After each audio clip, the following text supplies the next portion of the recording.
우리는 민족 중흥의 역사적 사명을 띠고 이 땅에 태어났다. 저와 같은 세대의 분들이라면 초등학교 때 국민교육 헌장을 암송했던 것을 기억하실 겁니다. 그 시대는 그랬습니다. 국가의 부흥을 위해서 한마음이 될 필요가 있었고 역사를 교육하고 미래에 대한 꿈을 공유할 필요가 있었던 시대였죠. 이스라엘 역사 가운데서도 그러한 때가 있었습니다. 광야에서 출애굽 세대가 다 죽었습니다. 새로운 세대가 자라나고 있었죠. 그래서 모세는 신명기를 통하여 출애굽의 역사를 다시 설명하면서 그 다음 세대들에게 가나안 땅에 대한 비전을 강조했죠. 또 한 번의 시기가 있었는데요. 바벨론에 의하여서 70여 년 동안 포로 생활을 했던 유대 민족, 페르시아 제국의 등장과 함께 포로에서 돌아올 수 있었지만 나라는 여전히 폐허가 되었었죠. 다음 세대들에게 이스라엘의 역사를 가르치고 이스라엘 재건의 꿈을 심어줘야 될 필요성을 지도자들은 갖지 않았었을까요? 그래서 기록된 책이 바로 역대기입니다. 역대기는 전통적으로 에스라에 의하여서 기록된 것으로 알려져 있습니다. BC 450년경의 일로 추정하고요. BC 538년 포로에서 돌아온 이후의 이야기라는 것이고요. BC 516년 성전이 재건된 이후의 이야기이며 BC 458년 2차 포로 귀환으로 에스라가 유대 땅으로 돌아온 다음의 일이라는 것을 의미합니다. 이스라엘 역사를 기록했다는 점에서 열왕기 상하와 비슷한 점이 있습니다. 동시에 분명한 차이점도 있는데요. 열왕기 상하를 이른바 선지자적 관점에서 기록된 것이라고 한다면 역대기는 제사장적 관점에서 기록되었다고 봅니다. 선지자는 분열 왕국 시대에 남북 이스라엘을 통틀어 왕들의 이야기를 소개하면서 어떤 왕이 하나님 보시기에 선했는지 어떤 왕이 하나님 보시기에 악했는지를 그대로 서술하고 있습니다. 그에 비하여 역대기는 남유다의 역사만을 주로 다루고 있습니다. 그리고 특별히 성전과 제사장의 역할에 대하여 자세하게 기록하고 있죠. 유다 민족의 역사를 가르쳐주면서 유다가 앞으로 어떤 나라가 되어야 하는지, 하나님은 어떤 계획을 가지고 계신지를 분명하게 알려주고 소망을 품게 하는데 기록 목적이 있답니다. 우리가 아는 바대로 선지자들은 북이스라엘과 남유다가 망할 수밖에 없었던 이유에 대한 하나님의 뜻을 선포했죠. 하지만 심판만을 말하지 않았습니다. 심판 이후에 다시 그 나라가 어떻게 회복될 것인가에 대해서도 예언했는데요. 회복에 관한 메시지를 함에 있어서 등장하는 중요한 두 개념이 있습니다. 하나는 메시아가 나타날 것이라는 것이고요. 또 하나는 하나님의 나라가 회복될 것, 즉 성전이 회복될 것에 대한 메시지였죠. 새로운 시대는 이제까지와는 다른 새로운 지도자에 의하여 그리고 온전하게 그 기능을 회복한 성전의 시대와 함께 이루어진다는 것이 선지자들의 예언이었는데요. 그 예언이 어떻게 이루어질 것인지를 역사적인 관점에서 기록한 것이 역대기라고 이해하시면 됩니다. 우리 성경에는 역대기가 열왕기 상하 그 다음에 기록되어 있습니다. 내용이 비슷할 뿐만 아니라 1장에서부터 9장까지는 족보만이 기록되어 있어서 읽기 어려운 책이라 분류되기도 하는데요. 역대기의 기록 목적을 이해한다면 족보가 갖는 의미가 얼마나 중요한지 새롭게 깨달으실 수 있을 것입니다. 어렵지만 매일매일 함께 역대기를 묵상하면서 그 의미를 배워갈 수 있기를 원합니다.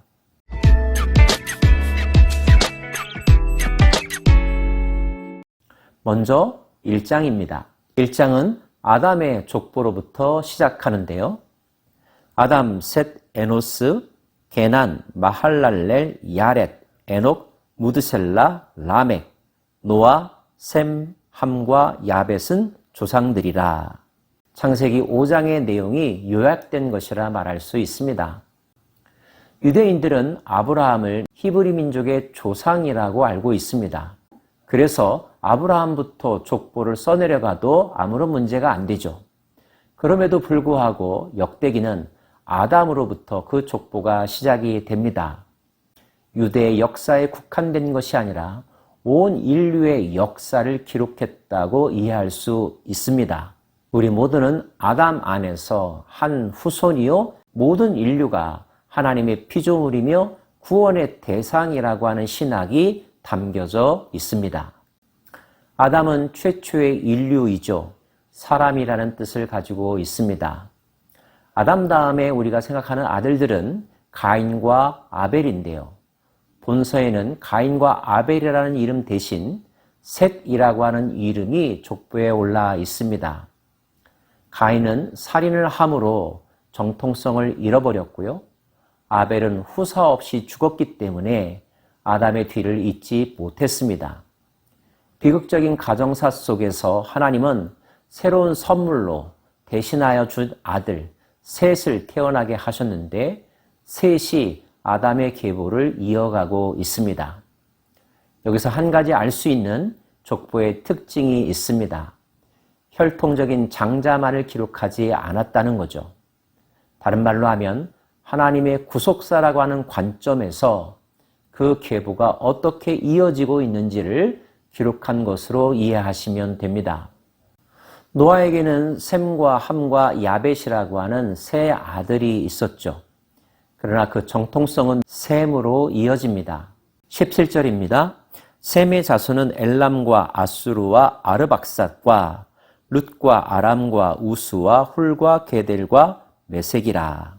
셈의 여러 아들들이 있지만 그 족보는 아르박삭으로 이어지는데요. 셈, 아르박삭, 셀라, 에벨, 벨렉, 루, 수룩, 나홀, 데라, 아브람 곧 아브라함은 조상들이요. 비로소 히브리 민족의 조상이라고 알려진 아브라함이 등장합니다. 아브라함은 75세에 하나님의 부름을 받았습니다. 그에게 두 아들이 있었죠. 이스마엘과 이삭입니다. 출생 연도는 이스마엘이 빠르지만 적자로 인정받은 것은 이삭입니다. 이삭은 하나님의 약속의 자녀, 은혜의 자녀라고 하는 상징성을 가지고 있습니다. 이삭의 후손은 에서와 야곱입니다. 에서가 형이지만 적자의 정통성은 야곱으로 이어지죠. 그리고 그 야곱의 이름은 이스라엘로 바뀝니다. 수많은 이름 가운데 기억할 만한 그리고 여러분이 많이 들어본 이름들이 있을 것입니다. 에녹이란 이름이 그러하고 무드셀라가 그러하고 노아라고 하는 인물이 그러하죠. 이 시간을 통하여 기억했으면 좋을 이름 하나를 소개합니다. 바로 에벨이라고 하는 인물입니다. 아르박삭은 셀라를 낳고 셀라는 에벨을 낳고 에벨은 두 아들을 낳아 하나의 이름을 벨렉이라 하였으니 이는 그때 땅이 나뉘었으며 그의 아우의 이름은 욕단이며. 학자들은 에벨이라고 하는 단어가 히브리라고 하는 단어의 어원이 된다고 해석합니다. 그 뜻은 건너다라고 하는 뜻인데요. 요단강이나 유프라테스강 건너편의 사람들을 의미한다고 봅니다.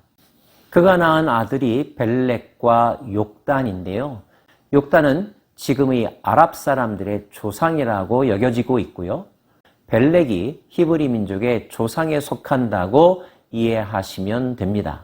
그리고 그 후손 가운데 아브라함이 등장하고요. 물줄기를 말할 때 본류가 있고 지류가 있습니다.